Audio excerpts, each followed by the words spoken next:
Muy buenos días a todos nuestros empresarios MIPYMES. En nombre de la Asociación Colombiana de la Micro, Pequeña y Mediana Empresa, ACOPI, le damos la bienvenida a nuestros afiliados y aliados Suárez Consultoría, en la cual los estará acompañando Genius Soluciones, uno de sus aliados. También agradecemos mucho a FON Plus por su apoyo en la convocatoria para dar a conocer esta conferencia de aspectos claves para presentar la declaración de renta en el 2021. Bienvenida, Laura, para que des oficialmente inicio a nuestra conferencia el día de hoy. Buenos días, Jais. Buenos días a todos los asistentes que nos acompañan el día de hoy. Los estamos esperando en realidad para que podamos iniciar esta charla. Agradecemos de antemano a COPI por este espacio que nos da para compartir con cada uno de ustedes y pues que hablemos de un tema que realmente está en furor en este momento, no solamente porque tenemos o ya estamos presentando declaraciones de renta en este momento, sino también porque estamos a puertas de una reforma tributaria. Y hay varios aspectos que vamos a trabajar que probablemente para las siguientes vigencias fiscales van a surtir algunos cambios. Bueno, yo me presento un poco, soy abogada tributarista, trabajo con la firma Suárez Consultoría. Nosotros somos una firma de Bogotá, pero hemos estado muy ligados a todo el sector empresarial de Barranquilla, justo por ACOPI, que nos ha abierto sus puertas. Y hemos logrado encontrar a través de Freddy y su empresa Genius Solution una alianza estratégica para trabajar en equipo y en conjunto. Nuestra firma tiene más de 28 años de experiencia en temas de protección patrimonial, gobierno corporativo, derecho tributario, gestión humana, entre otros. Y nuestro lema siempre es apoyar a las empresas con propósito. Asimismo, Genius Solution, que es la firma que representa a Freddy, que nos acompaña el día de hoy, es una empresa barranquillera, 100%, y está compuesta por contadores y asesores tributarios. Él maneja muy bien la parte de consultoría contable, aspectos NIF, revisoría fiscal y auditoría externa. Nuestro equipo realmente está conformado por una serie de profesionales que nos encargamos de todo el tema tributario y contable. Freddy es contador público, magíster en tributación y especialista en gestión tributaria aduanera. Como lo mencionaba, su punto muy fuerte es la consultoría contable y tributaria y la revisoría fiscal. Yo soy abogada especialista en derecho tributario y me enfoco prácticamente en la planeación tributaria, la consultoría legal, la protección patrimonial y temas de tributación internacional. Bueno, nosotros los hemos invitado el día de hoy a que nos acompañen y que compartamos un poco este tema de los aspectos claves para presentar la declaración de renta. Cuando nos sentamos con Freddy a definir ese plan de trabajo que les íbamos a presentar, queríamos presentarles algo que fuera muy práctico. Algo que no solamente nos sentáramos nosotros como expositores a comentarles cómo va a funcionar, sino también compartirles las experiencias, que compartamos experiencias, tanto ustedes como nosotros, en el día a día de estas declaraciones de renta. Pues todos sabemos que tomar un contribuyente no es lo mismo que otro contribuyente, todos tienen características bien especiales que debemos analizar y manejar. Entonces nos hemos planteado los siguientes temas. El primero es, esto es como un paso a paso. El primero es quiénes están obligados a presentar renta. En principio parece una respuesta muy fácil, pues solamente cumplir los topes, pero no, vamos a mirar que hay una serie de características que nos definen si estoy o no obligado a presentar renta. El tema de patrimonio. ¿Cómo vamos a declarar los activos? ¿Cuál es su costo fiscal? ¿Qué reglas especiales tenemos para declarar los activos? Y este punto es bien interesante porque queremos comentárselo a ustedes a través de ejercicios prácticos. Bueno, como tercer punto vamos a hablar de los ingresos, clasificación de ingresos, qué pasa si soy asalariado, qué pasa si soy rentista de capital, si mis ingresos solamente dependen de pensiones. Entonces vamos a hablar un poco de esa clasificación. Y en el punto 4 vamos a compartir un ejemplo, un caso práctico. ¿Cómo es esa depuración del impuesto? Luego de todos estos antecedentes o estos insumos, vamos a aterrizar todo esto y vamos a declarar el impuesto. Vamos a presentarlo, vamos a tomar nuestros ingresos, nuestro patrimonio para llegar a un impuesto final.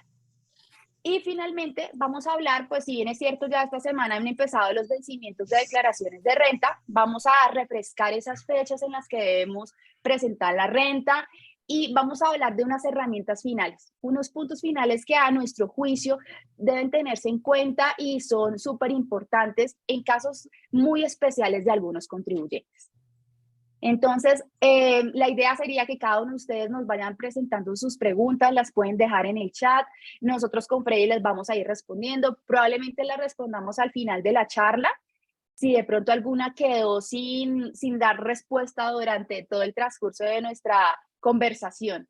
Entonces, no siendo más, arrancamos con el primer punto, que es quiénes están obligados a presentar renta por el año 2021.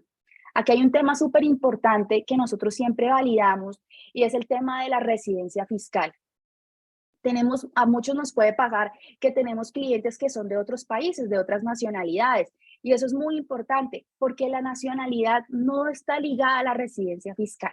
Son hechos completamente diferentes. Entonces, tenemos quienes son residentes para efectos fiscales. Entonces, puede ser un extranjero, una persona de Estados Unidos, una persona que viene de Italia, de cualquier país del mundo puede venir y estar en Colombia y convertirse en residente fiscal. Pero bueno, ¿cómo sabemos cómo esta persona se convierte en residente fiscal para efectos tributarios? Ahí valga la redundancia. Lo que siempre consideramos, o lo primero que se nos viene a la cabeza es una permanencia en el país por más de 183 días. Ese es el primer punto y partimos siempre de ahí. Pero resulta que dentro de esos 183 días hay otras características que debemos analizar. No basta solamente con estar en un país o en Colombia particularmente por 183 días. Hay que validar, esta persona tiene su cónyuge, compañero permanente, sus hijos dependientes en el país. O sea, ellos dependen de él, está su centro vital de vida en el país. El 50% más de sus ingresos son de fuente nacional. El patrimonio o los activos que posee y administra, el 50% más está en el país. Esos son aspectos que hay que validar y es una cadena de situaciones que hay que revisar para determinar si esta persona es residente fiscal colombiana. Sucedió, no sé si a ustedes les pasó en algún tiempo, las personas por temas de optimización tributaria trasladaron su residencia fiscal a otros países, por ejemplo, como Panamá. Entonces, ahí hubo unas ciertas validaciones porque no bastaba con registrar su residencia fiscal en otro país, porque la norma colombiana indica que si una persona reside en un paraíso fiscal, lo que teníamos antes, ahora que se llaman jurisdicciones no cooperantes, se consideraba residente fiscal colombiano. Entonces uno decía, pero ¿por qué residente fiscal colombiano si no vive en Colombia, no está cumpliendo la primera condición, que está 183 días fuera del país? Pues no, resulta que esta persona probablemente se trasladaba, pero su familia seguía viviendo en Colombia. El 50% más de sus activos seguían en Colombia. Sus ingresos eran colombianos. Entonces no bastaba simplemente con un traslado físico o un cambio de jurisdicción para dejar de ser residente fiscal colombiano. ¿Cómo si le escribe un tipo? Ajá. Bueno, continuando, quienes se consideran residentes fiscales colombianos, una vez identificamos que esta persona sí cumple con estas características, esta persona debe tributar por sus ingresos de fuente nacional y extranjera, al igual que declarar su patrimonio poseído dentro y fuera del país. Podemos tener el ejemplo de una persona que es americana, su nacionalidad es americana, es de Estados Unidos, se vino a vivir a Colombia, lo contrataron para ser gerente de una empresa colombiana y resulta que parte de su patrimonio queda en Estados Unidos, dejó su vivienda, su apartamento donde residía, un vehículo y vino a ganar acá su dinero, sus salarios por su servicio acá en Colombia. Entonces, ahí esta persona, al convertirse en residente fiscal colombiano, tiene que declarar, presentar sus activos que tiene en el exterior. Y eso es muy importante, porque ya no solamente él tiene que tributar por lo que se ganó en Colombia, sino fuente mundial. Otro punto bien interesante de quien es residente fiscal es que tiene que presentar su declaración de renta en el formulario 210. Yo sé que parece demasiado lógico para nosotros en la práctica, pero hemos visto muchos casos donde una persona que no es residente fiscal colombiana declara renta en este formulario. Y podríamos decir que esto es antitécnico porque realmente el formulario para no residentes es diferente, es otro. La tarifa de las personas que declaran renta está del 0 al 39%, que más adelante Freddy nos va a completar ahí la información sobre estas tarifas. Es progresiva, o sea, el que más tiene ingresos, más debería tributar dentro de este margen de tarifas. Ahora, volvemos al tema de los que no son residentes. Las personas que definitivamente no cumplieron las condiciones de permanencia, no poseen más del 50% de su patrimonio de ingresos en el país. Entonces, eventualmente puede ser un inversionista extranjero, una persona que compró una casa en Cartagena. Entonces, tiene su casa en Cartagena, una vivienda vacacional, viene 1 o 2 veces al año y el resto del año la vivienda está en arriendo. En principio se creía que las personas no residentes para efectos fiscales no debían declarar renta en Colombia. Sin embargo, hace más o menos 2 o 3 años le habían emitido un concepto donde dijo, si cumple los topes, tiene que declarar renta en Colombia. Entonces, ¿cuáles serían esos topes? Ya más adelante los vamos a ver, por ejemplo, los ingresos, el valor del activo, y esto puede configurar que esta persona, no como residente fiscal, sino como un extranjero, por decirlo entre comillas, tenga que declarar renta en Colombia. Lo va a hacer únicamente por su patrimonio y sus ingresos de fuente nacional. Y esta declaración la va a hacer en el formulario 110. Ahí hablamos 2 diferencias. Uno es el formulario 210 para personas naturales residentes colombianas, residentes fiscales, y otro el formulario 110 para extranjeros no residentes, personas no residentes. Es bien importante la diferencia de los formularios porque las tarifas cambian.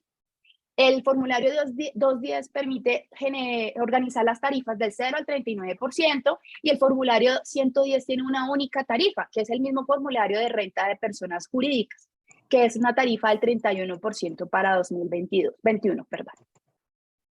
Bueno, identificado la primera condición. Mi contribuyente, mi cliente es residente fiscal colombiano. Ahora paso. ¿Cumplimos los topes para declarar renta? Entonces, ahí venimos al punto que hablábamos del no residente con su casa en Cartagena. Entonces, este inmueble tiene un valor superior de 163 millones de pesos. Sí, tiene un valor superior de 163 millones de pesos. Debe declarar renta, debe presentar renta. Recordemos que presentar renta no es sinónimo de pagar. Esto es un efecto completamente diferente. Tenemos estas 5 características o 5 topes y el cumplimiento de cualquiera de ellos, basta con que sea uno solo, ya nos hace responsables de declarar renta. Entonces, el patrimonio bruto superior a 163 millones de pesos, ingresos superiores a 50 millones de pesos, consumos con tarjeta de crédito superiores a 50 millones de pesos, compras y consumos superiores a 50 millones de pesos, consignaciones bancarias, depósitos o inversiones financieras superiores a 50 millones de pesos. De estas condiciones hay 2 que me llaman bastante la atención y la primera de ellas es el consumo con tarjetas de crédito. No sé si ustedes escucharon, hace una semana salió el nuevo director de la DIAN, recordando que hay muchas profesiones que trabajan con efectivo. No hay bancarización de sus honorarios. Entonces, un método para hacer un rastreo es el consumo con tarjetas de crédito.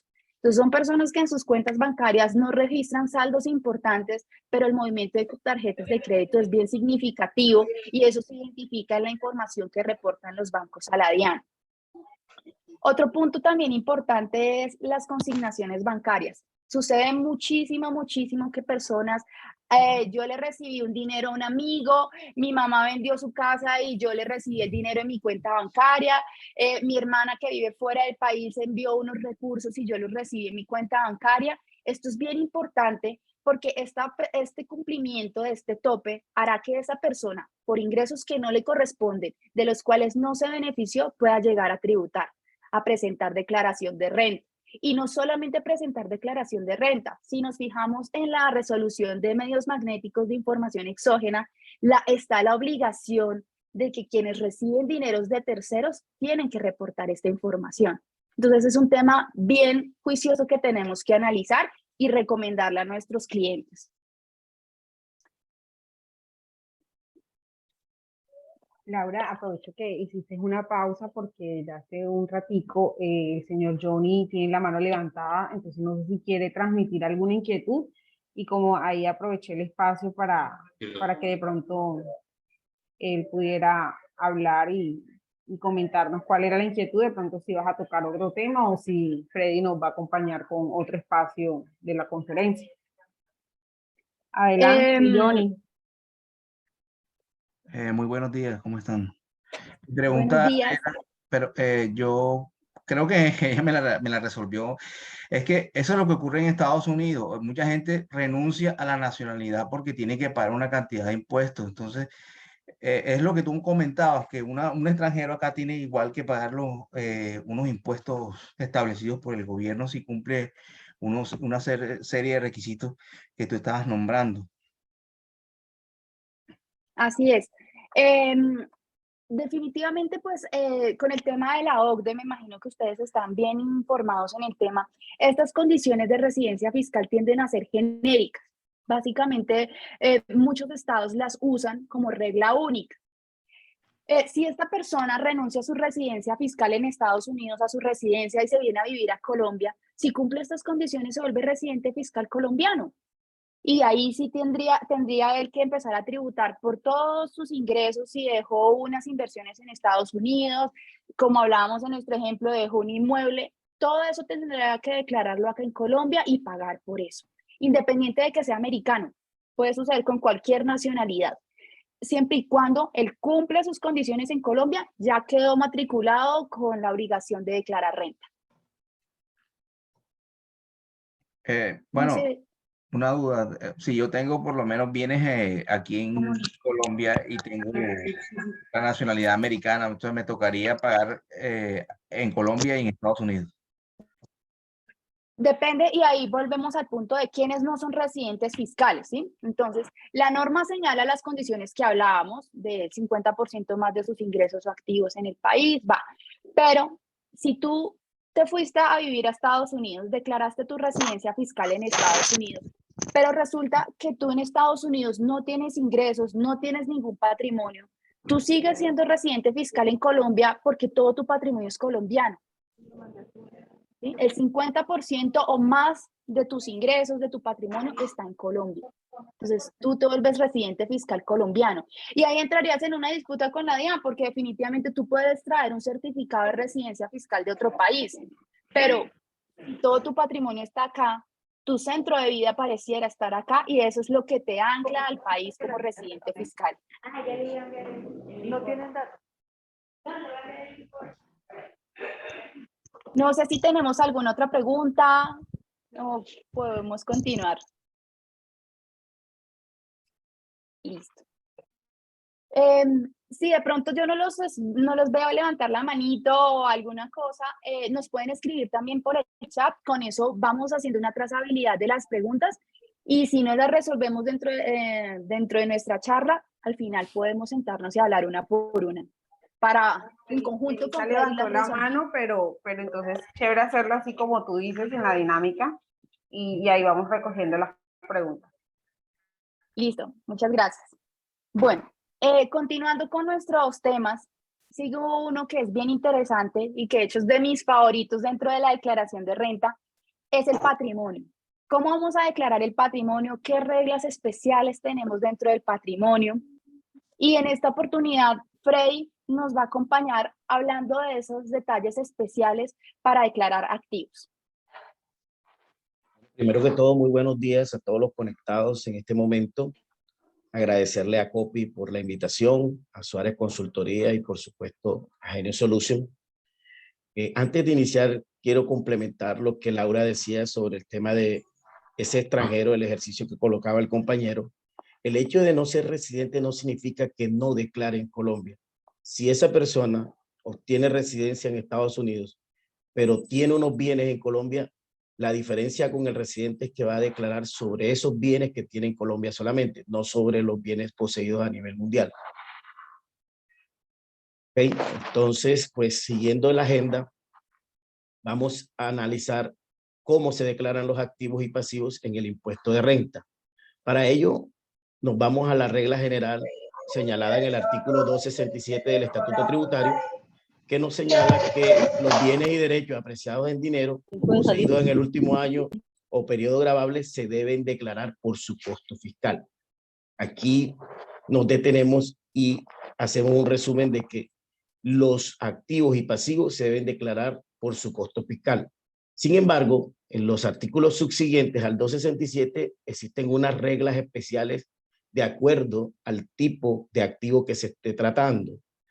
Por ejemplo, en los activos en moneda extranjera tienen un tratamiento especial, vamos a verlo. La dinámica que vamos a trabajar es a través de ejemplos, como dijo Laura, o a través de ejercicios de los activos que comúnmente tiene un contribuyente, que tiene una casa, tiene un vehículo, de pronto tienen algunas acciones o inversiones en una empresa que constituyó, que de pronto puede tener alguna cuenta o algún activo en moneda extranjera. En fin, los ejemplos que hemos tomado son enfocados a los activos que comúnmente tiene una persona natural no obligada a llevar contabilidad, residente fiscal. También vamos a hablar un poco de los activos omitidos y las incidencias o las implicaciones que tiene el no declarar la totalidad de los activos. Acuérdense que hay un tema sancionatorio en este tema de los activos omitidos que es bastante oneroso, alcanza el 200% y hay que tenerlo muy en cuenta. Una de las tareas fundamentales que también propongo a esa persona que decide elaborar su declaración de renta es hacer esa comparación patrimonial y poder... Freddy, que los... El micrófono se... ¿Sí? ¿Me escuchan ahora? Sí, perfecto. Una de las tareas fundamentales, como les decía, es poder comparar ese patrimonio que se declaró el año inmediatamente anterior con el actual y poder identificar esas variaciones y tener la justificación clara de por qué de las variaciones. La diferencia por comparación patrimonial que no esté justificada también genera sanciones a nivel del estatuto tributario. Vamos a tocar un ejercicio también o un ejemplo de la ganancia ocasional. Recuerden que este es un impuesto complementario del impuesto de renta y que se paga y se declara en el mismo formulario. Vamos a tocar un poco sobre el impuesto al patrimonio. Si bien es cierto, el impuesto al patrimonio tuvo vigencia hasta el año gravable 2021, la reforma tributaria que se debate en el Congreso y que está de moda en este momento, tiene como propósito revivir ese impuesto. Creo que el impuesto al patrimonio vino para quedarse y no hay que perderlo de vista. Entrando en materia, ya vamos a ir a los ejemplos.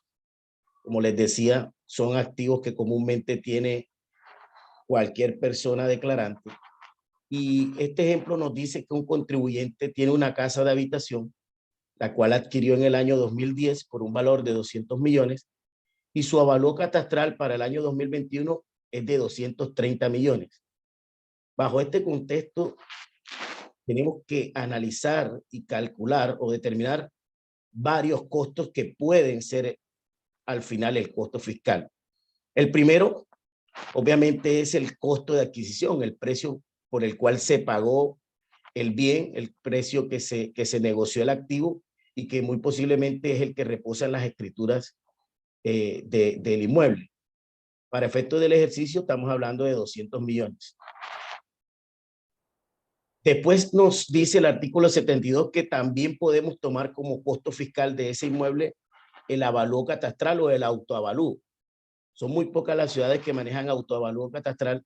Bogotá es una de las principales, pero el estatuto en el artículo 72 contempla que puede ser costo fiscal el avalúo catastral.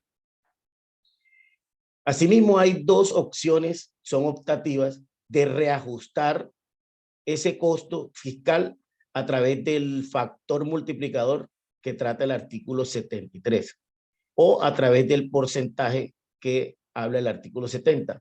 Son unos porcentajes y un factor multiplicador que todos los años el gobierno nacional actualiza a través de un decreto. Para el año gravable 2021 el decreto es el 1846. Ahí viene contemplado cuál es el factor multiplicador por el cual debe ajustarse según el artículo 73 y cuál es el porcentaje por el cual debe ajustarse el activo según el artículo 70. Explicando un poco lo del artículo 73 y artículo 70, podemos decir que estos 540 millones de pesos que ven ahí no es otra cosa que tomar el valor de adquisición del bien, 200 millones, por el factor multiplicador para el año 2021, que es el 2.70. De ahí están los valores que estamos contemplando en este momento, que son los 540 millones. Lo mismo hacemos con el reajuste fiscal, que está en el artículo 70.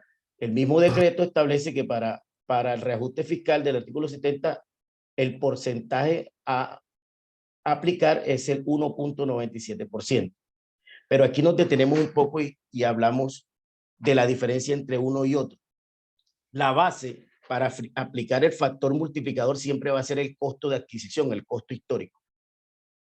Y la base para actualizar el porcentaje del artículo 70 va a ser el costo fiscal del año inmediatamente anterior.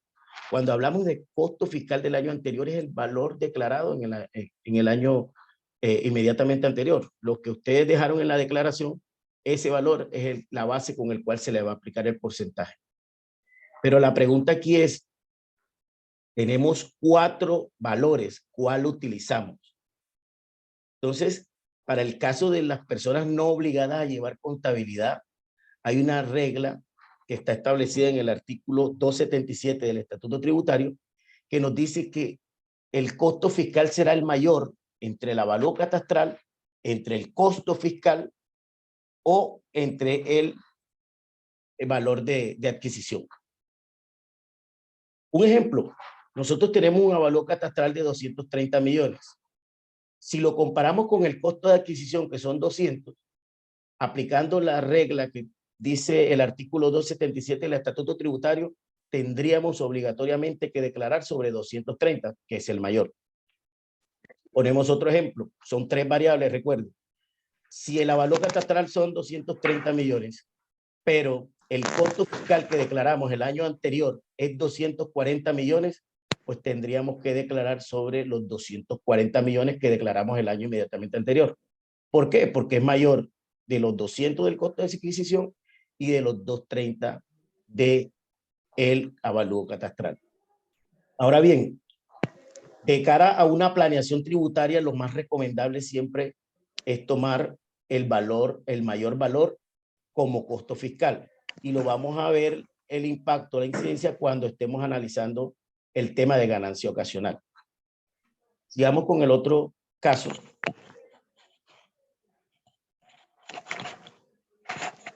El siguiente caso, Laura, por favor. Aquí también lo traímos a colación porque también se cometen algunos errores. Y es que el ejercicio nos dice que el contribuyente posee un vehículo, una camioneta, que compró en el año 2018 por valor de 90 millones y que el avalúo es de 70 millones. Muchas veces los contribuyentes dicen, no, pero ese carro ya tiene 4 o 5 años, ya ese carro no me dan eso. El avalúo en la revista Motores de 70 millones. Igual con la base con la que pagué el impuesto vehicular es 70 millones. Ese es el valor que yo debo declarar. Pues la norma tributaria no contempla avalúo para estos activos fijos diferentes a inmuebles. Quiere decir esto que el valor correcto en este ejercicio que debe declararse es de 90 millones. No tienen por qué ajustar a ningún avalúo los activos fijos diferentes a inmuebles. El caso que estaba diciéndole en el ejercicio anterior es solo para inmuebles. Una pregunta ahí, Freddy, es frente al ejercicio anterior y si me permites nos devolvemos un poco. El tema del inmueble, tú hablabas del autoavalúo. Este tema me parece bien interesante porque tú hablaste que aportas a una venta de un inmueble, uno podría pensar como en un estilo de planeación para atenuar ese efecto, ese impacto en ganancia ocasional. Pero siempre está abierta la posibilidad de un autoavalúo donde uno, como tú le hablaste acá en Bogotá, uno puede solicitar a la oficina catastral que mi valor no es el máximo que tú pusiste, los 540 millones, sino también con un estudio técnico de mi inmueble. Yo puedo decir, mi inmueble vale mucho más y lo quiero actualizar de inmediato para pensar en una futura venta. Mi inmueble está en términos fiscales en 540 millones, pero desde el punto de vista comercial vale 1.000 millones de pesos. Yo podría hacer ese trámite, actualizar el costo de mi inmueble y para el siguiente año, pues sí, obviamente tengo la dificultad de que esos 1.000 millones de pesos van a ser la base para el cálculo de mi impuesto predial, pero estoy preparada para que mi ganancia ocasional en el momento de la venta sea mucho menor en el sentido de favorecer al contribuyente. También quería ahí hablar un poco de cómo manejas el tema de las mejoras. Si el inmueble yo lo compré en 200 millones, pero resulta que en los últimos 3 años yo he venido haciéndole algunos cambios. Era un inmueble de una planta, ahora tiene 3 pisos, hice unos locales comerciales. ¿Eso cómo lo podríamos ir teniendo en cuenta dentro de ese avalúo, Freddy? Sí, bueno, respondiendo el tema del avalúo, es claro que es una herramienta importante al momento de hacer planeación tributaria, porque no es lo mismo pagar el impuesto predial en millaje, porque obviamente va a tener como consecuencia que va a aumentar su impuesto predial, que se calcule en millaje, a pagar en porcentaje la ganancia ocasional.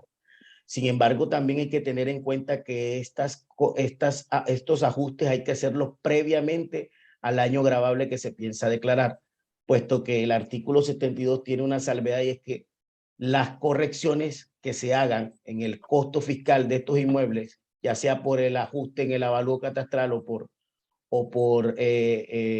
algún método diferente, no se tienen en cuenta al momento de la ganancia ocasional. Me explico un poco.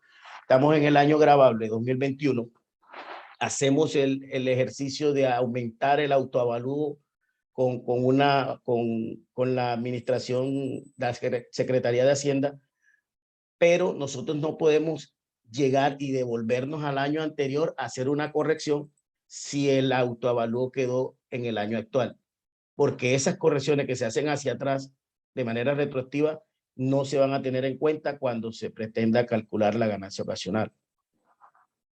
En el tema relacionado con las mejoras, claro que sí, tanto los obligados a llevar contabilidad como los no obligados a llevar contabilidad pueden contemplar las mejoras que se le haga al inmueble como mayor parte del activo.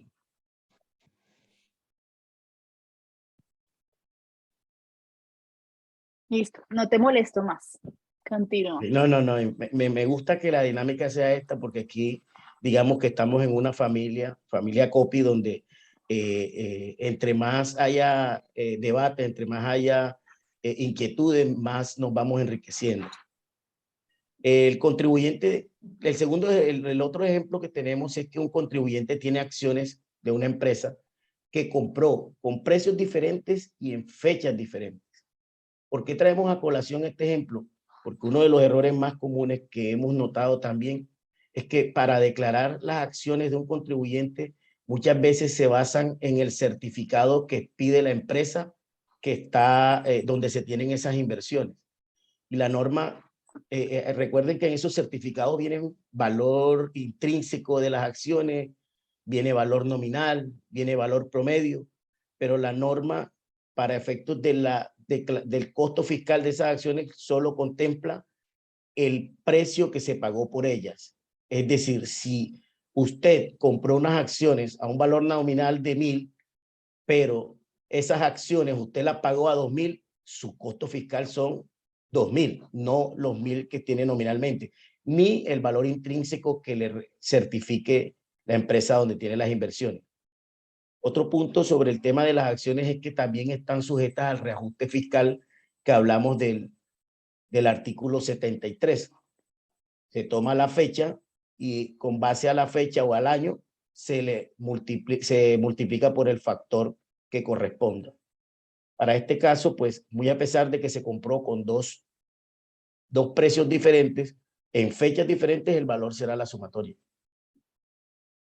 A mí este tema me parece bien interesante, Freddy, porque en la firma hemos tenido situaciones donde uno revisa el patrimonio, pues uno hace un diagnóstico previo de la situación del contribuyente, identifica que hay unas acciones que son superiores, un patrimonio bien significativo, y uno revisa el patrimonio de la sociedad y uno termina dándose cuenta que lo que lleva es el valor intrínseco de la sociedad. Y ahí es un tema bien importante porque, como lo advierte Freddy, no es lo mismo comprarlas en 1.000 pesos, compró 100 acciones a 1.000 pesos, que de repente el valor intrínseco de cada acción no es de 1.000 pesos, sino de 5.000 pesos. Entonces es un patrimonio por 5. Y es bien interesante porque hay que recordar que la sociedad se constituye como un ente jurídico independiente del accionista. La sociedad, en el ejercicio de su actividad comercial o objeto social, crea su propio patrimonio. Y este patrimonio, hasta donde tenemos hoy la norma fiscal, no hace parte del patrimonio del accionista. Claro, hay que ver qué va a pasar con la reforma tributaria, que sí plantea un tema bien interesante ahí que tenemos que estar monitoreando. De acuerdo, sí. Esta reforma viene cambios interesantes y muy significativos en materia de las acciones. Vi un mensaje, una pregunta en el chat y la voy a contestar rápidamente con respecto al ejercicio anterior, y es que si se pueden reconocer depreciaciones. Las depreciaciones solo las pueden reconocer los que estén obligados a llevar contabilidad o los que lleven contabilidad de manera voluntaria, con todas las formalidades del marco normativo contable. Si es una persona no obligada a llevar contabilidad, no pudiera contemplar la depreciación. En este nuevo ejemplo, nos vamos a unas inversiones nacionales. El ejercicio nos dice un contribuyente que posee un CDT en Bancolombia, cuyo valor nominal es de 100 millones de pesos. ¿Cuál será el valor que se declara? Bueno, coloco Bancolombia no por publicidad ni nada por el estilo, sino que para nosotros saber cuál es el valor patrimonial de los títulos, bonos o seguros, la DIAN expide una circular todos los años. Para el año gravable 2021 expidió la circular 002 de marzo del 2022, donde nos identifica por cada banco y por cada tipo de producto cuál es el ajuste fiscal que debe tenerse en cuenta. También se cometen muchos errores donde simplemente se declara el valor nominal de la inversión del CDT, pero no se tiene en cuenta esta circular, una circular que nos dice para efectos del CDT de Bancolombia que debe ajustarse al 100.17%. Ya el valor a declarar no son 100 millones, sino 100 millones 170. ¿Ok? Otro caso es el de moneda extranjera. Las inversiones, los activos en moneda extranjera también tienen un tratamiento especial. En el ejemplo nos dice que un contribuyente tiene $10.503 en una cuenta en Panamá, en Estados Unidos, eso es irrelevante, que se consignaron el 30 de noviembre del año 2021. La TRM de ese año, de ese mes o de ese día es 4.010,98 centavos. ¿Cuál es el valor por el cual se declara? Uno de los errores más comunes es que lo primero que buscan es la tasa representativa del último día del año gravable, es decir, 31 de diciembre, y multiplican la divisa por ese valor. Coloco los dos valores, si se dan cuenta, al 31 de diciembre esos $10.503 cuestan 41.814.000, pero al 30 de noviembre estaba, que es su reconocimiento inicial, estaban en 42.127.000. El valor correcto por el cual hay que declararlo es 42.127.000. ¿Cuál es la base fundamental o qué fundamenta que tengamos que tomar la fecha o la TRM del reconocimiento inicial? Lo encontramos en el artículo 269 del Estatuto Tributario. Así es, eso es bien importante, Freddy, porque imagínate ahora estos activos en moneda extranjera con esta fluctuación de la TRM, un activo que reconocí en 2021, en noviembre de 2021, a 4.010 pesos, y hoy tenga que reconocerlo de forma diferente en 4.200, 4.300, va a haber una diferencia patrimonial significativa y es un cambio de TRM que no aplica en este momento.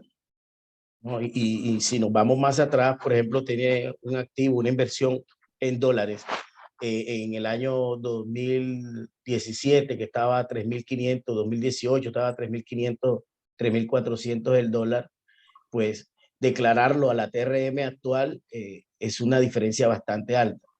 Y pues la norma nos dice, declárelo al reconocimiento inicial, a la TRM del reconocimiento inicial. Así es. Bueno, pasamos a las deudas o los pasivos. Aquí el tema es un poco más simple y nos vamos a enfocar en los no obligados a declarar, a llevar contabilidad, perdón. Las deudas o pasivos, su costo fiscal, primero hay que cumplir con el requisito de que sea, con su definición, que sea una obligación presente surgida de sucesos pasados y que la empresa deba desprenderse de recursos para su pago. El artículo 283 nos da dos condiciones. La primera condición es que debemos conservar los documentos que acrediten el pago de esa deuda. Y segundo, y este es exclusivo para los no obligados a declarar, que los documentos que soporten esa deuda estén considerados como documentos de fecha cierta. Ahorita ustedes se preguntarán, pero ¿cómo es eso de documentos de fecha cierta? El mismo estatuto, en el artículo 767, nos dice o nos define qué se considera un documento de fecha cierta. Un documento de fecha cierta no es otra cosa que aquel documento que se le presenta o se registra ante notaría o ante una entidad administrativa competente. Tiene que tener esa solemnidad para que la administración tributaria pueda aceptar ese pasivo o esa deuda en el patrimonio. Y de ahí desprendemos dos ejercicios sencillos. Uno es un crédito hipotecario que tiene su extracto, que tiene su pagaré, que tiene todas sus solemnidades y que el valor fiscal sería el mismo que reposa en el extracto al 31 de diciembre de 2021. Ese sería su valor fiscal. A diferencia de un préstamo que le hizo un familiar, hizo la mamá, y que no elevaron ningún documento, no dejaron ninguna solemnidad como documento de fecha cierta. Quiere decir esto que ese préstamo, muy a pesar de que haya sido una realidad, el valor fiscal puede ser rechazado, o puede ser no tenido en cuenta y debe ser cero. Esto tiene unas implicaciones porque aumenta el patrimonio líquido del contribuyente.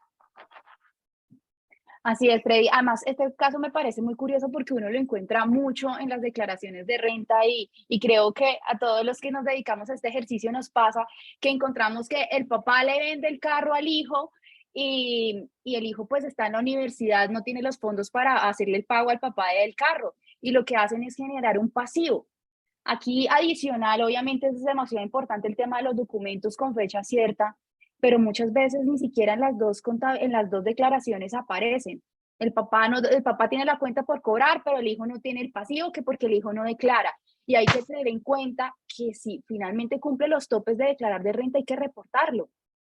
Y esto yo pienso adicional, ok, es un pasivo que no tiene fecha de pago, no tiene cumplimiento de garantías, no tiene documentos, no tiene intereses.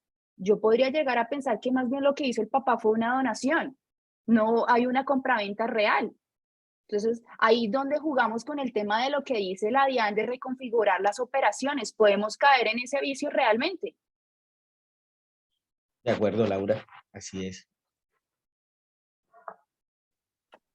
Bueno, y cerrando ya este capítulo del tema patrimonial, tenemos una declaración que es complementaria a la declaración de renta y se llama declaración de activos en el exterior. Yo creo que en este momento todos hemos escuchado hablar de ella y es bien interesante porque en la práctica sucede que se olvida algunas veces la presentación y esto es un hecho bien difícil justificarlo porque genera unas sanciones y hay que estar muy pendiente de ella. Entonces, ¿cuándo tenemos declaración de activos en el exterior? Cuando a 1 de enero de 2022, para el caso del ejercicio que estamos planteando ahora, Si una persona, un contribuyente, tiene activos ubicados en diferentes países por valor superior a 76 millones de pesos, tiene que presentar la declaración. Entonces, tiene unas inversiones, tiene unas cuentas por cobrar, una cuenta bancaria, incluso un inmueble en Estados Unidos. Entonces, tiene que sumar si esas inversiones sobrepasan los 76 millones de pesos y cumplir la obligación de declarar. Esta obligación se presenta el plazo para presentar esta declaración es el mismo día que se vence la declaración de renta. Entonces, si alguien tiene vencimiento de renta hoy y tiene activos en el exterior, presenta su declaración de renta, inmediatamente presenta en el formulario 160 la declaración de activos en el exterior. Hay unas reglas especiales para esta declaración que están sencillo, las pueden encontrar en la resolución que emite la DIAN todos los años cuando publica el formulario, o incluso en el mismo formulario de la declaración del formulario 160 encuentran los tips para presentarla. Entonces hay que declarar o inscribir la jurisdicción donde está mi activo, el tipo de activo, si es financiero, si es movible, y voy declarando. Y un tip súper importante es sobre qué valor los voy a declarar. Y ahí revivimos lo que nos explicaba Freddy de los activos en moneda extranjera. Ese mismo valor patrimonial que identificamos, el costo inicial cuando se constituyó el activo, que hablábamos allá del 30 de noviembre de 2021, es el valor que traigo para declarar los activos en el exterior, uno a uno. ¿Qué pasa si no lo presento? Ahí, como esta declaración es informativa, no genera ningún impuesto. Si yo no lo presento, ahí sí voy a tener una sanción económica. Y se presenta sanción por no declarar, sanción por extemporaneidad o sanción cuando la DIAN me invita a que yo declare, y la sanción por corregir. Me di cuenta que el activo no era de 100 millones, sino de 150. Entonces ahí voy a tener sanciones que van entre el 0,5% del activo hasta el 5%. Y se vuelve demasiado oneroso, nada más por olvidar la presentación de la declaración. Más información, los invito por favor a que se comuniquen con su ejecutivo comercial si ya lo tienen. Bueno, continuando con nuestros temas y nuestra ruta de trabajo, vamos a iniciar con el tema de la clasificación de los ingresos. Esto es bien importante porque la clasificación de ingresos nos permite determinar qué tipo de actividad económica desarrollamos. Si somos empleados, asalariados, si somos rentistas de capital, si somos pensionados. Y en esta oportunidad, Freddy nos va a ir acompañando, explicando cada una de esas clasificaciones. Ok. Antes de iniciar, lo primero que quiero dejar claridad es que la base gravable con el cual se calcula el impuesto de renta es la renta líquida gravable. La renta líquida gravable es un resultado de una depuración que se le hace a dichos ingresos. Y es muy sencillo, es tomar todos los ingresos ordinarios y extraordinarios. A ellos les restan los ingresos no constitutivos o no gravados, nos deja como resultado un ingreso neto. A estos ingresos netos le restas unos costos imputables a la actividad productora de renta y le restas también unas deducciones y rentas exentas que contemple la norma, para al final llegar a la renta líquida gravable. Quiero que tengan claro esa depuración porque vamos a iniciar con el primer componente de esa depuración, que son los ingresos. Entonces, para las personas naturales residentes, el sistema de clasificación de los ingresos es por rentas cedulares. Existen tres grupos de rentas cedulares: la cédula general, la de pensiones y la de dividendos. Asimismo, la cédula general tiene unos subgrupos que son las rentas de trabajo, las rentas de capital y las rentas no laborales. Todas estas clasificaciones sirven simplemente para ubicar la fuente de ingreso que tenga el contribuyente en cada una de ellas. Pero ahora, pues miremos cuáles serían los conceptos que pueden aplicar en cada una de estas. Pasemos a la siguiente lámina. Entonces, si nos ubicamos en la cédula general y sus tres subcédulas, encontramos que en las rentas de trabajo existen los salarios, las comisiones, las prestaciones sociales, los viáticos, Los honorarios, siempre que cumplan unas condiciones que ahorita las aclaramos, pero son todos aquellos, si se dan cuenta, conceptos que hay en una relación laboral. Aquel que es asalariado, que está contratado laboralmente por una empresa, está muy familiarizado con estos conceptos porque son los conceptos por los cuales se le paga y por los cuales devenga un ingreso. Entonces, todos los que estén relacionados en una relación laboral, legal o reglamentaria, son rentas de trabajo. En el tema de las rentas de capital están los intereses, rendimientos financieros, explotación de la propiedad intelectual, arrendamientos, regalías. Un ejemplo, una persona que tuvo unos ahorros durante toda su vida y dijo, bueno, voy a crear locales comerciales, voy a comprar apartamentos y voy a vivir de los arriendos. Esa persona inmediatamente, cuando identifica que solo sus ingresos son producto de los arrendamientos, debe remitirse a la renta de capital, porque ahí es donde debe hacer su declaración de esos ingresos. La explotación de propiedad intelectual tiene que ver mucho con los software, con cualquier derecho de autor que tenga una persona frente a una creación. Y los intereses, pues, es intereses, rendimientos derivados de una inversión. Por último, llegamos a las rentas no laborales. Y aquí resumo que en esta renta deben ir todos los ingresos que no clasifiquen en las anteriores, ni en las rentas de pensiones ni dividendos. Entonces, esta recoge cualquier concepto que no se ubique en las rentas anteriores. Asimismo, si se dan cuenta, en rentas laborales en rentas de trabajo existe el concepto de honorario y en rentas no laborales también existe el concepto de honorarios. Pero hay una diferencia fundamental de colocarlo en uno u otro lado. La diferencia es que si esa persona que percibe ingresos por honorarios tiene contratado a 2 o más trabajadores o contratistas por al menos 90 días, obligatoriamente debe clasificar esos ingresos a las rentas no laborales. Si por el contrario, esa persona percibe esos mismos honorarios, pero no tiene que contratar a nadie, esos honorarios los puede clasificar en las rentas de trabajo. Un ejemplo puede ser un abogado o un contador, tiene 2 asistentes, 2 auxiliares, y tiene una secretaria, pues ya estamos hablando de 3 empleados y que esos trabajadores o esos empleados tuvieron más de 90 días, tuvieron todo el año. En ese momento, esa persona debe clasificar sus honorarios en rentas no laborales. Además, hay un punto también importante en esa clasificación que haces, Freddy, es que las rentas de trabajo no permiten tomar costos y gastos. Como la actividad es netamente salarial, es la prestación de un servicio personal con un contrato de trabajo, no hay esa opción. En cambio, las rentas de trabajo, cuando tú hablas que si el abogado o el contador tiene su asistente y las personas que lo apoyan en el ejercicio de su trabajo, ese pago por esos apoyos sí son costos y gastos dentro de su actividad, y esta renta sí permite deducirlos y tomarlos ahí en el renglón. De acuerdo. Bueno, nos devolvemos otra vez a esa depuración. Ya sabemos que de los ingresos se restan los ingresos no grabados, que de esos ingresos no grabados se restan los costos.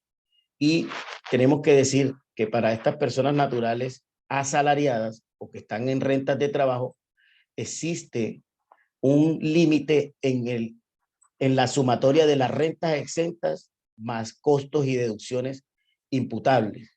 Y el límite es sobre el 40% de los ingresos netos, sin exceder de 5.040 OBT, que están alrededor de los 182 millones.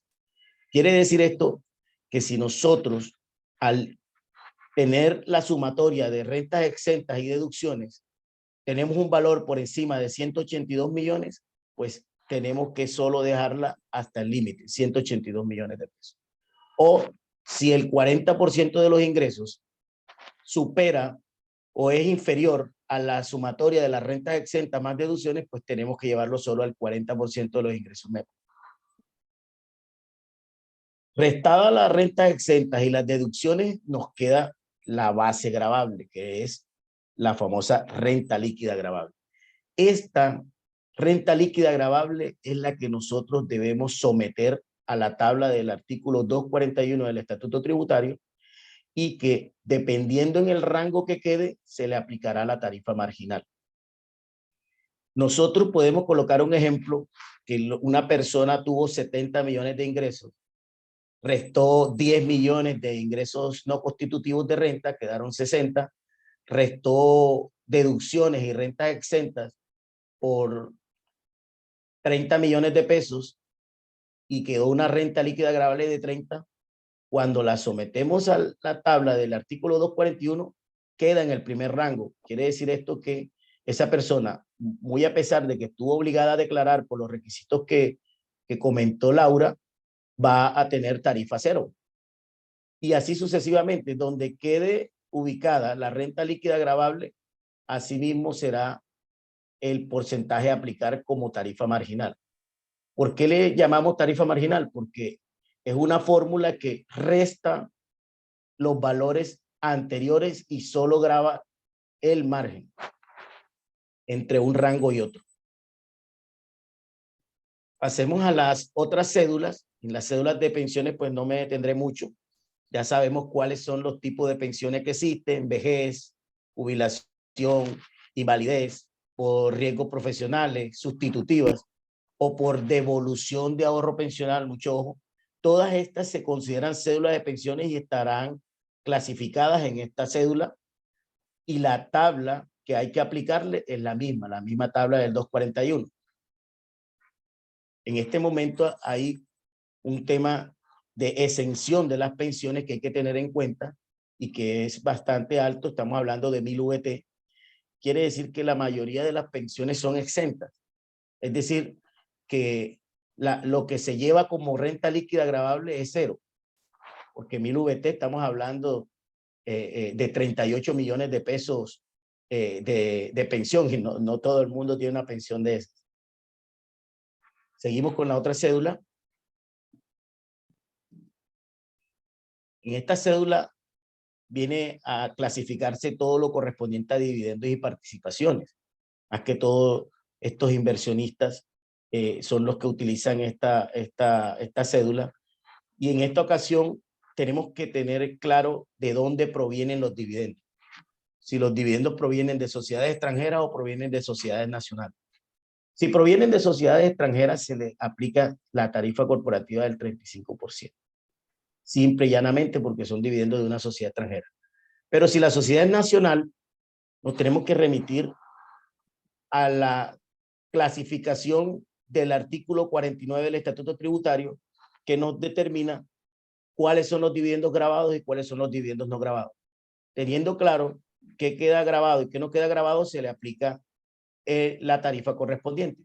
Para los dividendos no gravados es el 10% y lo encontramos en una tabla señalada en el artículo 242, y para los dividendos gravados sería la tarifa general del artículo 240, que para el año gravable 2022 es el 35%.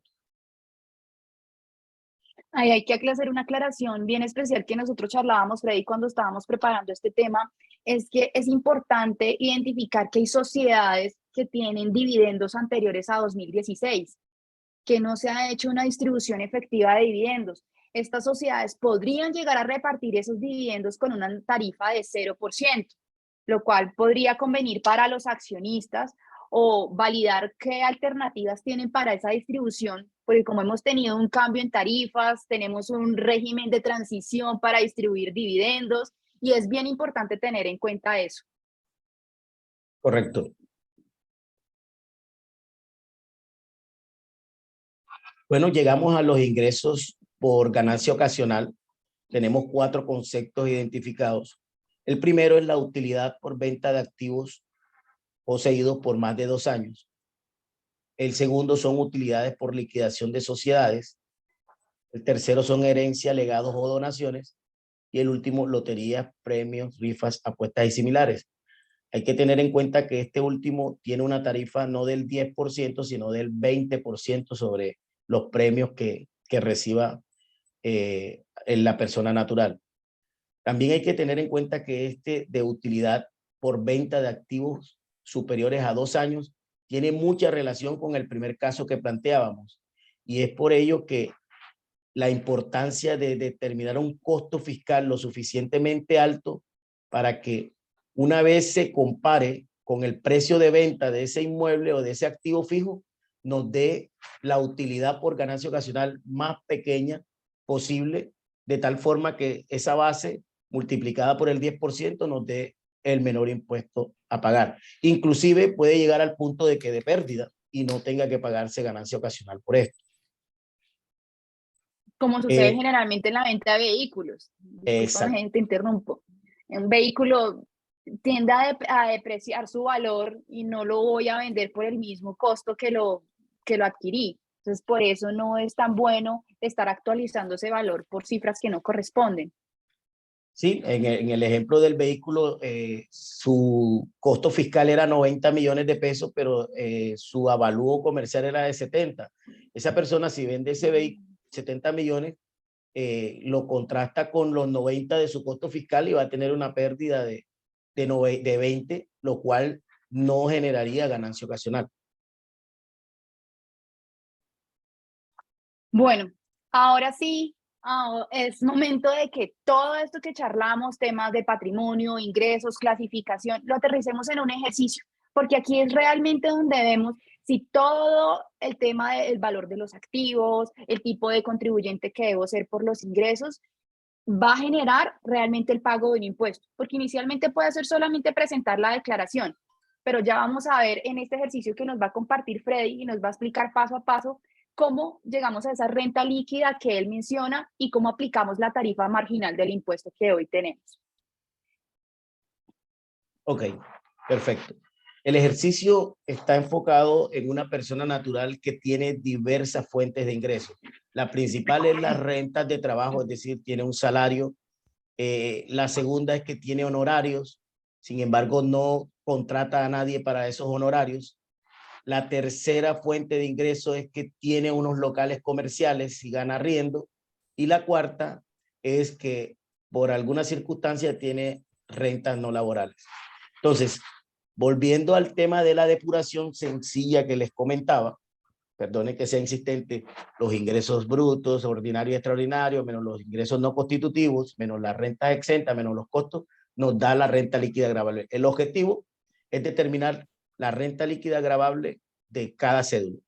Entonces arrancamos con esta persona que por la información del ejercicio es un asalariado que tiene salario por 105 millones, tiene bonificaciones, primas, cesantías, intereses de cesantías, y todos estos conceptos los podemos ubicar o la forma de tenerlos claros es a través del certificado de ingresos y retenciones que te da la empresa donde eres dependiente. Para el caso de honorarios también existe una certificación de ingresos y retenciones como independiente y ahí encontraremos el valor correspondiente a los ingresos obtenidos durante el año gravable. Claro que los ingresos brutos suman 182.422.000. A esos 182 millones vamos a restarle aquellos ingresos no constitutivos de renta o ganancia ocasional que contempla las rentas de trabajo. Los más comunes son los aportes obligatorios a salud y a pensión, tanto en calidad de asalariado como en calidad de trabajador independiente. Recuerden que como trabajador independiente, la empresa donde yo preste mis asesorías me va a exigir el pago de la planilla de seguridad social sobre el 40% de los honorarios que facture mensualmente. Entonces, esa seguridad social, discúlpame, esa seguridad social, tanto de salud y pensión, son ingresos no constitutivos de renta ni ganancia ocasional, es decir, restan de los ingresos brutos. Y aquí tenemos una primera estación, que son el total de ingresos netos por rentas de trabajo. Nos da 170 millones. Seguimos con la depuración. Nos dice la norma, réstele las rentas exentas y réstele las deducciones imputables. Y las deducciones imputables para las rentas de trabajo, dentro de ellas están las siguientes. Los intereses por crédito de vivienda o leasing habitacional, para efectos del ejercicio, son 15.132.000. El certificado bancario donde está ese crédito hipotecario nos dice que pagamos 15 millones, ese valor lo puedes detraer. La medicina prepagada o seguros por salud o seguros de salud también te lo puedes detraer. Este contribuyente pagó 10.500.000 por medicina prepagada, pero si se dan cuenta, solo se ha descontado 6.971.000. ¿Por qué? Porque la norma en su artículo 387 contempla unas limitaciones para este tipo de deducción. La limitación es de 16 VT por cada mes. Es decir, que para llegar a esos 6.971.000, tomamos los 16 VT mensuales, los multiplicamos por los 12 meses y luego lo multiplicamos por el valor del VT del año gravable. Ya en este momento, este contribuyente está perdiendo la oportunidad de descontarse todo lo que pagó, porque la norma pues tiene una limitación. La misma situación ocurre por la deducción de dependientes económicos.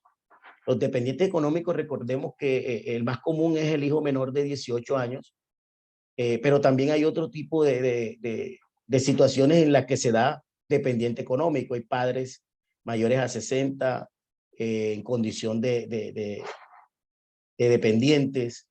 Ahí pues habría que certificar en notaría que los padres dependen económicamente del contribuyente. Lo mismo hermanos en condición de discapacidad certificados por medicina legal. Y creo que hay hijos también que estén estudiando hasta los 21 años. En este concepto, la limitación es de 32 VT mensuales. Se hace el mismo ejercicio, los 32 VT por los 12 meses, por el valor del VT, nos da 13.942.000, muy a pesar de que la norma habla del 10% sobre los ingresos brutos, que sería 18.242.000. Asimismo, la norma permite deducirse el 50% del gravamen a los movimientos financieros. Muy seguramente la certificación estuvo por el doble de los 346.000 pesos y solamente se lleva como deducible el 50%. El total de deducciones para este ejercicio es de 36 millones. Ahora nos vamos a descontar o a detraer las rentas exentas. ¿Cuáles serían las rentas exentas que contemplan las rentas de trabajo? Tenemos las cesantías e intereses de cesantías. Si se dan cuenta, es el mismo valor que tenemos arriba, solo que se declara como ingresos brutos y después se restan como rentas exentas. También tenemos los aportes voluntarios a cuentas de GFC y los aportes voluntarios de pensiones, los cuales también tienen una limitación y hablan del 30% de los ingresos netos. Ojo, ingresos netos, no ingresos brutos, sino ingresos netos. En este caso serían los 170.056 por el 30%. La sumatoria de los dos no debe pasar ese valor. Después tenemos el 25% que por derecha tenemos establecido en el artículo 206, que corresponde o que se puede detraer tanto de los ingresos por asalariado como de los honorarios por renta de trabajo. Terminado de esta depuración, llegamos a la renta líquida gravable de la cédula de rentas de trabajo nada más. Así que tenemos que seguir con las otras fuentes de ingreso que tuvo el contribuyente. En el ejercicio colocamos que esta persona tiene unos locales comerciales que arrienda y que en el año le generaron 24 millones de pesos. Esos arriendos, recuerden que estaban clasificados en rentas de capital. Asimismo, también tiene rendimientos financieros que van en las rentas de capital. Según su certificado bancario, los intereses, los rendimientos dieron 7.500.000. Nos da un total de 31.500.000.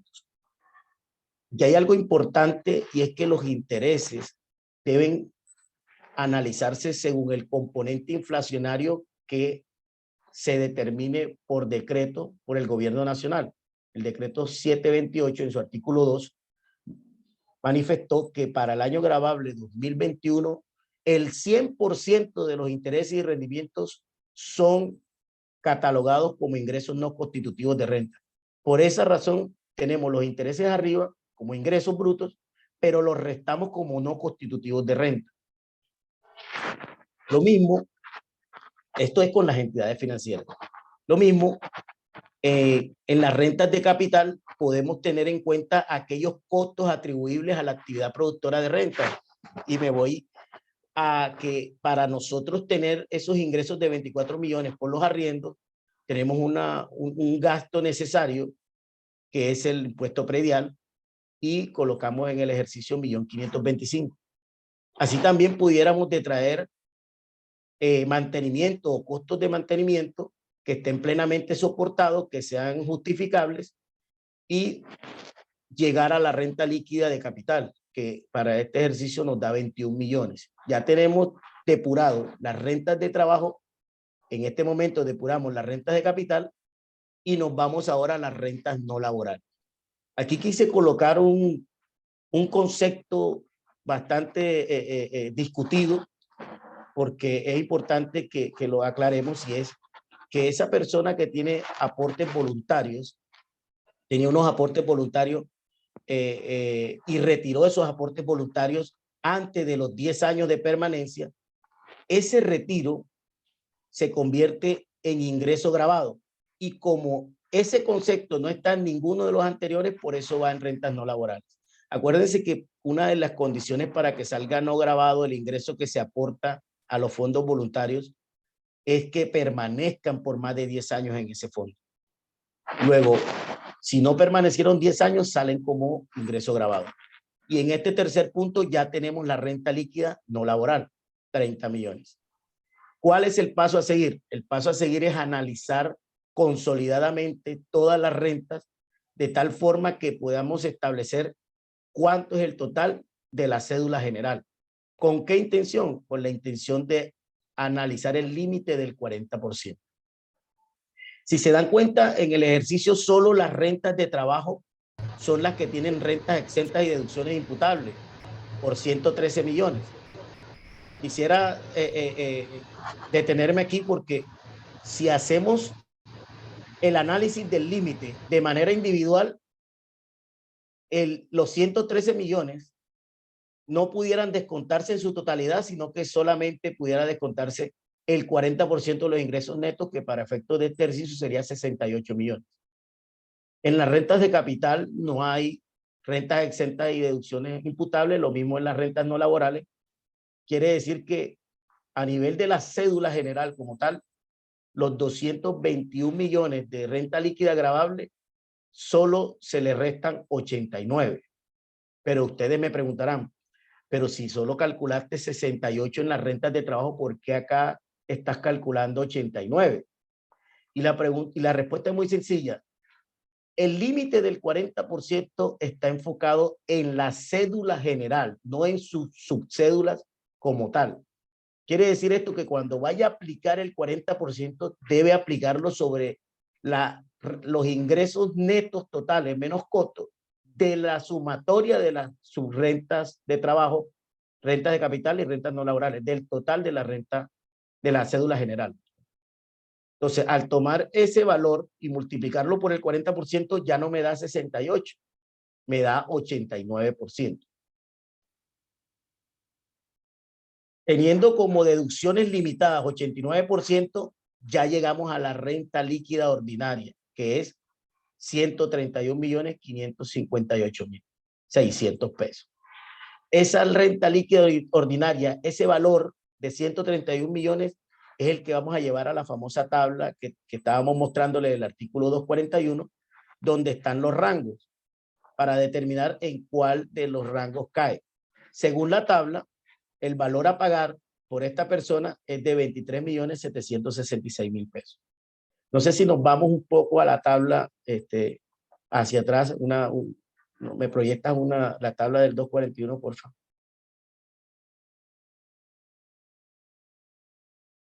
Si se dan cuenta, los 131 millones quedan en el tercer rango, entre 61 millones y 148.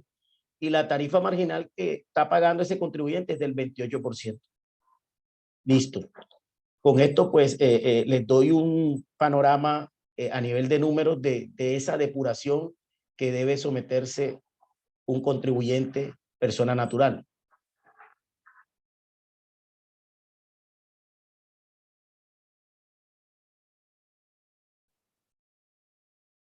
Ahora vienen los plazos.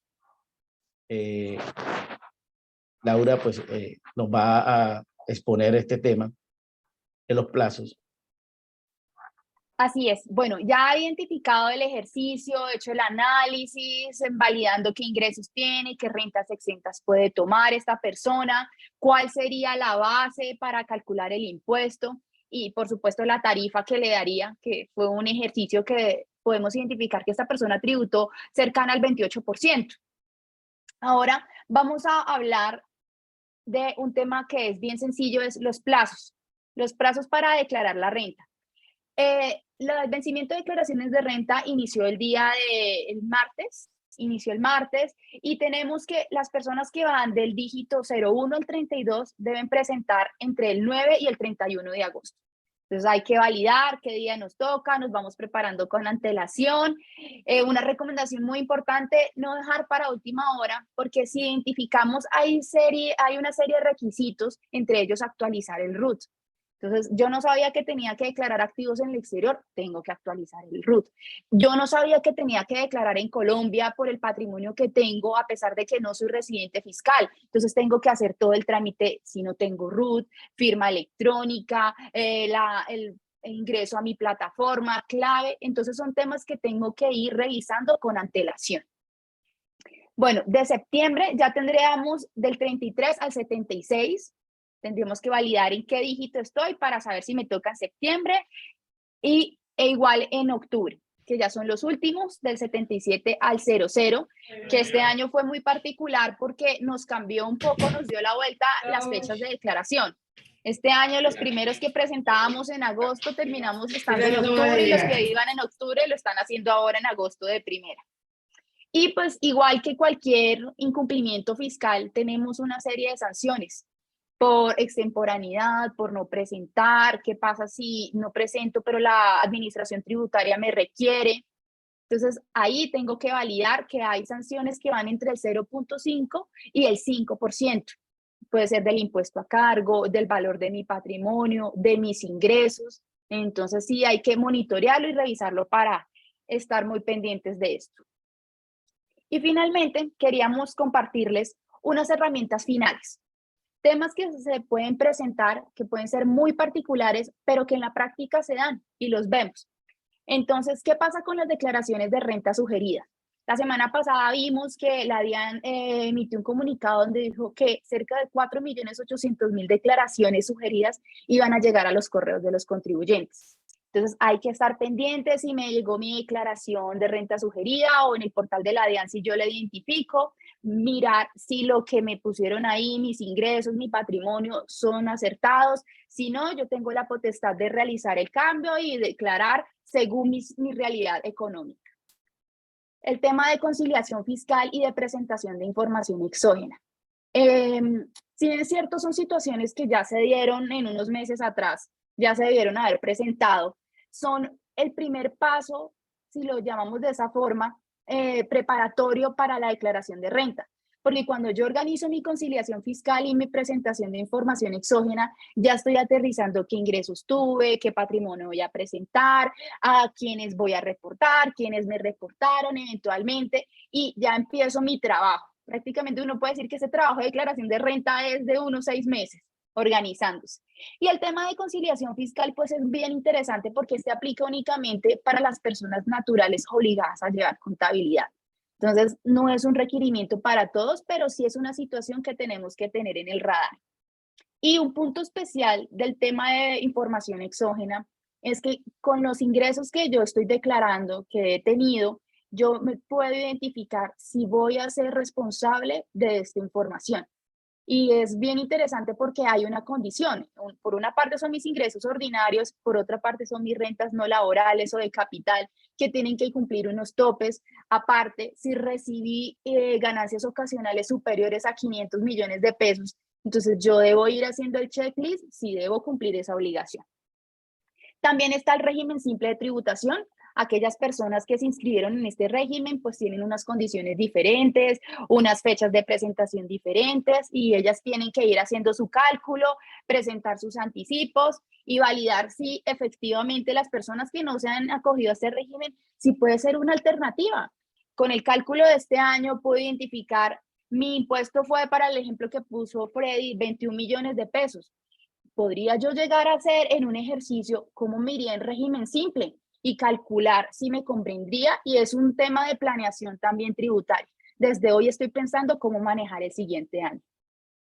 También tenemos un tema de régimen S, entidades controladas del exterior, para aquellos contribuyentes que tienen una sociedad afuera, una fundación de interés privado o un trust.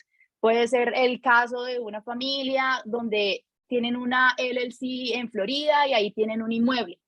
El inmueble lo arriendan, es una oficina o es un inmueble vacacional. Entonces, recordemos que todos esos arriendos que se generan son rentas pasivas.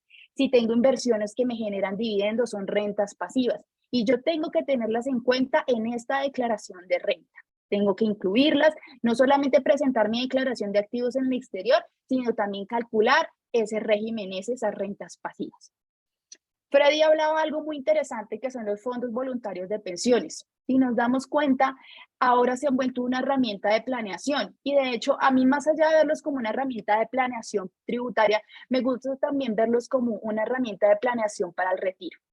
Muchos están pensando en que el régimen de pensión que tenemos actual no nos va a dar una pensión y esta es una forma de acelerar un ahorro, de ganarnos un beneficio tributario también y es una forma de ir planeando a futuro. Y bueno, seguimos en el tema de planeación tributaria. Con este ejercicio podemos ir pensando en una planeación tributaria personal, familiar y patrimonial. Y son aspectos muy importantes porque me doy cuenta que estoy pagando 21 millones de impuestos de renta. ¿Cómo puedo optimizarlo? ¿Sí? ¿Puedo hacer un fondo de pensiones voluntario que me sirve para mi retiro en el futuro? Eso es una planeación personal. ¿Estoy pensando en vender un inmueble? Bueno, voy a hacer el ajuste de mi costo fiscal. Familiar, estoy pensando en que mis hijos ya están grandes, ¿cómo voy a manejar el patrimonio de mi familia? Resulta que tengo en mi nombre todo el patrimonio de la familia. Yo tengo los inmuebles, tengo los vehículos, las casas de vacaciones, las inversiones, pero mi familia no tiene nada. Tengo una excesiva concentración patrimonial y eso no solamente genera una carga tributaria alta, sino también genera unos riesgos, una concentración que lleva a riesgos. En caso de una situación económica desfavorable, vimos todo lo que pasó con el COVID, situaciones que no pensamos que se iban a presentar y al final del día fueron bien impactantes para muchas familias. También es un momento de pensar en el impuesto al patrimonio. Freddy sugirió algo bien interesante, es que parece que viene a quedarse. Entonces tenemos que ir pensando ese impuesto al patrimonio, ¿cómo lo vamos a enfrentar? ¿Mis activos son productivos a tal punto que pueden mantener ese impuesto al patrimonio? ¿O tengo activos simplemente que no me están rentando nada y sí me van a generar una dificultad económica? Tengo que ir pensando en eso. Y finalmente, el cambio en el panorama fiscal. Tenemos una reforma tributaria que ya se está debatiendo, que ya tenemos insumos importantes. No sabemos qué de todo lo que hay hoy va a pasar o no va a pasar, pero sabemos que van a haber cambios bien significativos. Tenemos que pensar en ello. Tenemos todavía 6 meses, 5 meses para organizar nuestro panorama fiscal, de ver qué está pasando con las ganancias ocasionales, qué va a pasar con las rentas exentas que nos compartió Freddy, qué va a pasar eventualmente con el valor de mis activos, qué va a pasar con el impuesto al patrimonio, qué va a pasar incluso con mi sociedad, si tengo una sociedad patrimonial, que me recomendaron mis asesores, donde tengo el patrimonio de mi familia, qué va a pasar con ese tipo de actividades. Entonces, estas son algunas reflexiones que queríamos compartirles para que se lleven no solamente las experiencias de nuestro día a día y las que ustedes han obtenido también en el ejercicio de su profesión, sino también unas preguntas adicionales. ¿Cómo voy a empezar a trabajar hoy para la próxima reforma tributaria, para el próximo cambio en materia fiscal? ¿Qué debo hacer y en qué posición estoy? Bueno, yo creo que ya con esto, Freddy, dejamos por hoy los temas que habíamos preparado para todos ustedes y vamos a proceder a responder las inquietudes que nos plantearon en el chat. De acuerdo. Entonces, déjame ya ahora aquí el chat. A ver, empecemos de abajo. Aquí alguien nos pregunta, una consulta. ¿Podría retroalimentar un poco el punto de los intereses financieros? Sí, bueno, El tema de los intereses financieros o rendimientos financieros de entidades financieras, valga la redundancia, tiene un componente inflacionario que se expide a través de una resolución o un decreto, más bien, de parte del gobierno nacional, y tiene que ver mucho con la inflación, con el IPC, y que, digamos, esos rendimientos que generan esas inversiones son absorbidas en su totalidad por el alto grado de inflación. En ese orden de ideas, el gobierno determina qué porcentaje va a ser catalogado como no constitutivos de renta o ganancia ocasional, dado de que los ingresos están grabados solo a incrementar el patrimonio del contribuyente. Y si estos no están susceptibles a incrementar el patrimonio del contribuyente, sino que a mantener el valor de la inversión, es por esa la razón que el gobierno da esa opción de llevarlos como no constitutivos. Para el año gravable 2021 quedó en el 100%. Es decir, todos los intereses y rendimientos se van a llevar como ingresos no constitutivos. Adicional a eso, Freddy, también hay que identificar que muchas veces cuando obtenemos el certificado de la entidad financiera, por CDTs o, bueno, cualquier producto financiero que genere un rendimiento, ellos muchas veces ponen el componente de inflacionario que corresponde para ese ingreso. Sí, normalmente lo que he visto en los clientes, de hecho es un párrafo donde dice los rendimientos aquí certificados de acuerdo al componente inflacionario estipulado por el gobierno nacional estarán 100% con carácter de no grabado o no constitutivos de renta. Bueno, nos están preguntando, y de hecho creo que hay muchas preguntas sobre el tema, es si vamos a compartir esta presentación o la grabación. Sí, con Yadis ella va a organizar y va a compartirles a ustedes toda esta información de la charla de hoy, porque claramente fue realizada para todos ustedes. Hay otra pregunta que dice, buenos días, cuando consignan aportes voluntarios, ¿lo reporta como una cuenta por cobrar? Ese tema de los aportes, si estamos hablando de fondos de pensiones voluntarios, es bien interesante porque ellos tienen un tratamiento bien especial. Si yo hago un aporte voluntario a mi fondo de pensiones, ellos me van a emitir un certificado todos los años donde yo identifico cuáles son los ahorros y los intereses que generó ese ahorro. Yo eso lo llevo como parte de mi patrimonio en algunos casos, cumpliendo las características o las condiciones que mencionaba Freddy. Si yo llevo más de 10 años con el ahorro, si cumplí los requisitos para pensiones o si lo voy a retirar para compra de habitación, de vivienda de habitación. Entonces yo tengo que identificar cuál es la característica y el momento en que está mi ahorro para validar cómo lo voy a reportar. Si lo voy a incluir como patrimonio, qué pasa con esos intereses, qué pasa si hago un retiro, y hay que validar la condición de cada uno año a año. Es lo más recomendable. Hay otra pregunta, Freddy, es las condiciones por crédito y CETEX, ¿en qué cédula se reporta? ¿Se considera un ingreso? Sí, a ver, las condonaciones hay que tener dos aristas importantes. La primera es que si se da entre intervivos o entre personas, ese ingreso se puede tratar como ganancia ocasional. Pero si lo hace una persona jurídica o una entidad estatal, en este caso el ICETEX, eso entra como renta ordinaria y debe declararse en los ingresos no laborales, dado que no clasifica en ninguna de las otras cédulas. Bueno, la siguiente pregunta es la siguiente. Creo que es un ejercicio. En la venta de una motocicleta se compró en el año 2018. Costó 10.500.000, se declaró en el año 2020 por 7 y se vendió en 5. ¿Cómo declaró la venta para el costo por el valor declarado en 2020 o por el valor de adquisición? ¿Puedo tomarme la retención en la venta? Ok. Arrancando por lo último, sí, claro que sí, puedes tomar la retención para descontar el impuesto. Teniendo en cuenta que declaraste y que el costo fiscal es el valor declarado en el año inmediatamente anterior, pues la recomendación es que sigas teniendo ese costo al momento de la venta y de todas maneras te va a dar una pérdida, dado que si la vendiste en 5 y el costo fiscal declarado del año inmediatamente anterior es 7, tienes una pérdida de 2, luego no genera ganancia ocasional. La siguiente pregunta. ¿Los activos financieros del exterior a qué tasa se declaran? Bueno, eso sí, es una pregunta de Freddy que nos la explicaba, pero básicamente recapitulando ahí un poco están en el artículo 267, ¿verdad, Freddy? Las condiciones para declarar este tipo de activos. Correcto, y habla de activos, sean financieros, sean activos inmuebles, habla de activos en general. Todos los activos que estén en moneda extranjera para su presentación o para la determinación del costo fiscal deben tener en cuenta la tasa representativa de mercado del reconocimiento inicial. Y esa sería identificada en el artículo 269. Sí, Ahora, 269 del Estatuto Tributario. Otro de ICETEX. Las condonaciones por crédito de ICETEX, ¿en qué cédula se reporta?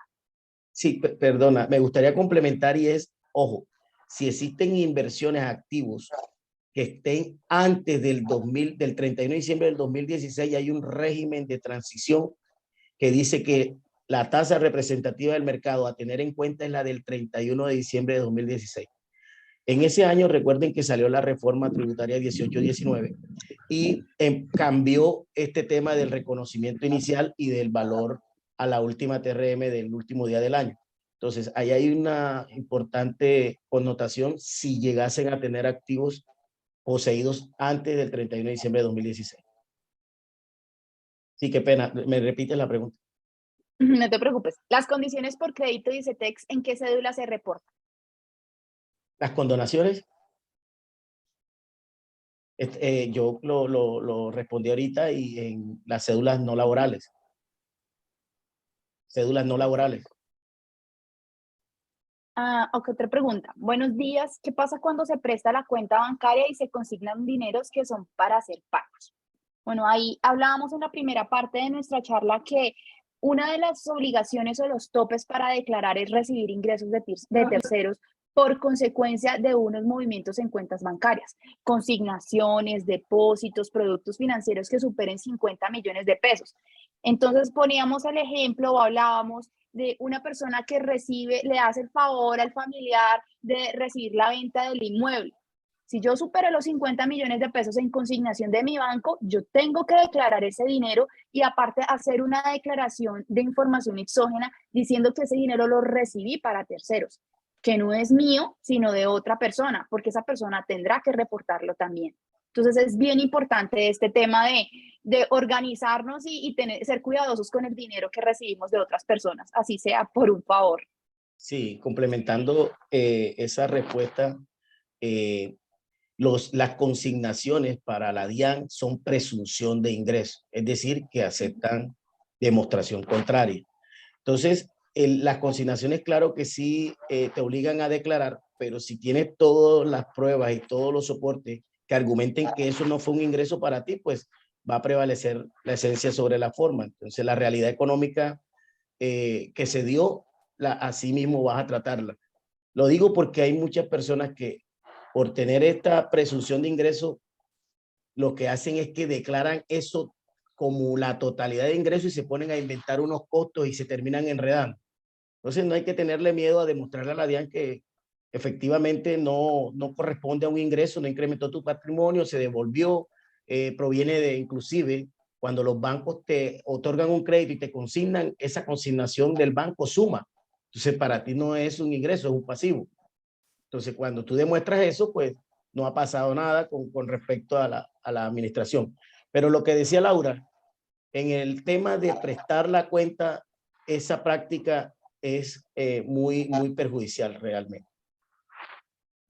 Así es. La siguiente pregunta, ¿un no residente está obligado a declarar si cumple tope de patrimonio y de movimientos bancarios? Bueno, entendería por movimientos bancarios consignaciones en su cuenta bancaria. Sí, si un no residente tiene un patrimonio superior a 163 millones de pesos y movimientos superiores a 50 millones de pesos, sí estaría obligado a declarar en Colombia solamente por estos conceptos, por sus rentas de fuente nacional. No tendría que hablar nada o declarar nada de sus salarios en otro país o sea, de patrimonio que tiene en otro país. Y es importante ver la fuente de ese ingreso, porque si recordamos en el artículo 592 del Estatuto Tributario menciona que cuando un no residente recibe ingresos que han sido sometidos a retención en la fuente, no tiene que declarar estos ingresos. Pero entonces ahí sí tenemos que ver porque se cumplen unas condiciones dependiendo del tipo de ingreso. Sí, Ahora, y las retenciones son las retenciones especiales de los artículos 408 al 411. Digamos que si a un no residente tuvo unos ingresos y le aplicaron retención por regla general del 10 o del 11%, no se cumplió con el requisito que se tiene para no estar obligado a declarar. bueno, creo que ese ya lo respondiste, el de la depreciación. Sí. Espérame un segundo, yo termino de revisar acá porque hay unas que les hemos dado respuesta cuando respondemos otras, cuando hablamos de otras. Aquí, ¿un empleado de las fuerzas militares tiene derecho a deducir el dependiente económico? Sí, el empleado de la persona que está asociada a las fuerzas militares está en una relación legal y reglamentaria. Entonces, también le aplica el dependiente económico. Los dividendos recibidos por una persona natural en el año 2021 por una empresa nacional, ¿cómo se declaran y qué impuesto deben pagar? A ver, los dividendos que se reciben en el año tienen que también 2021.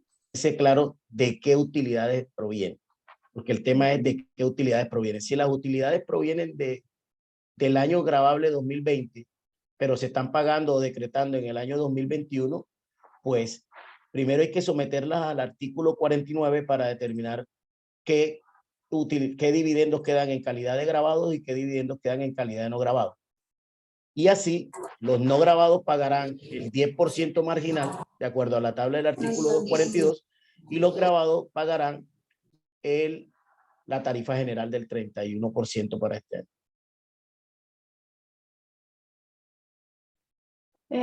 La última, creo que ya hemos terminado. Si una empresa tenía un pasivo por honorarios en el 2020 y fueron cancelados en el 2021, pero además la empresa presentó sus declaraciones de retención, pero no pagó y también lo hizo en el 2021, ¿cómo se declara la persona natural esa cuenta por cobrar?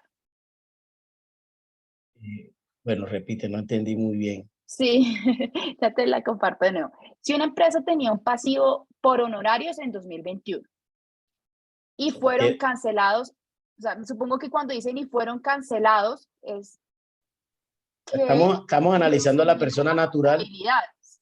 Exacto, estamos analizando a la persona natural que tiene una cuenta por cobrar a una empresa que tiene ese pasivo registrado. Sí, exacto. Pero dice que la empresa lo tenía reportado en 2020, perdón, pero fueron cancelados en 2021. La empresa los presentó en sus declaraciones de retención, pero no pagó. Ahí sí tendríamos que aclarar porque no sé si no pagó la retención o no pagó los honorarios que debía. Sí, creo que la pregunta va enfocada, primero pues que el problema o la situación, si la situación está en la empresa, que incumplió un deber formal y sustancial de pagar las retenciones en la fuente. Sin embargo, para efectos del contribuyente persona natural, debe declararlos en el año en que se causaron, porque son honorarios. Existe una regla especial para los salarios y ahí sí, para la persona natural asalariada se convierten en ingresos cuando son efectivamente pagadas, pero solo para salarios. Listo, Freddy. Esas son todas las preguntas que nos han compartido. Muchas de ellas no las leí, pero siento que les hemos dado respuesta con otras preguntas. Y de todas formas, pues les vamos a compartir, Yadi les va a compartir esta presentación que tiene un poco más de detalles. Si ustedes tienen alguna pregunta adicional, tienen algún comentario, yo creo que con Yadi pueden compartírnoslos y con mucho gusto nosotros podemos dar respuesta a ellos. Muchísimas gracias, Laura. Claro que sí, a todos les enviaremos la presentación, el videíto. Solamente vamos a esperar unos minuticos que descargue para poderle llegar la información. Les cuento que a pesar de que el enlace pues tuvo ahí su fragmento en YouTube, pues varios han conectado. Yo hice un nuevo enlace, estábamos en vivo siempre desde YouTube y ahí pues algunos alcanzaron a conectar si vieron la última partecita. Pero vamos a tratar de borrar y subir uno nuevo para que cada vez que la persona quiera volver a ingresar siempre se mantenga, porque a veces mandamos pues las memorias como video y bueno, se nos borra, se nos carga para evitar que se nos cargue de pronto también en la nube y demás. Entonces lo vamos a subir en nuestro canal y vamos a montar ese enlace de ese evento. Y bueno, acá con Graciela que me haga una pieza como revive nuestro evento y lo vamos compartiendo en todos los medios de comunicación porque alcanzamos 213 vistas en YouTube, entonces para no perder esa audiencia en otras oportunidades. Muchísimas gracias nuevamente a todos por acompañarnos. Tenemos unos próximos eventos. Para el 18 vamos a tener con las super sociedades un evento acerca de todo lo que tiene que ver con fraude en las empresas y evitar ese tipo de inconvenientes. Y pues nos estamos preparando para también realizar un evento de la reforma tributaria. Ya les estaremos compartiendo mayor información para que nos puedan acompañar en otra oportunidad. Si no es más, muchísimas gracias a Suárez Consultorías por ser nuestro aliado siempre, a FONPLUS y por supuesto también a gestión. Ay, discúlpame, Freddy, ¿cómo era? No te preocupes, a Genius Solution, a Genius Freddy. Solution. Gracias, Freddy, por acompañarnos en este espacio. Esperemos que esto sea siempre su casa y esperemos que siempre nos pueda acompañar en otros espacios. Muchísimas gracias a todos. Feliz Muchas día. gracias a todos, que tengan excelente día. Gracias.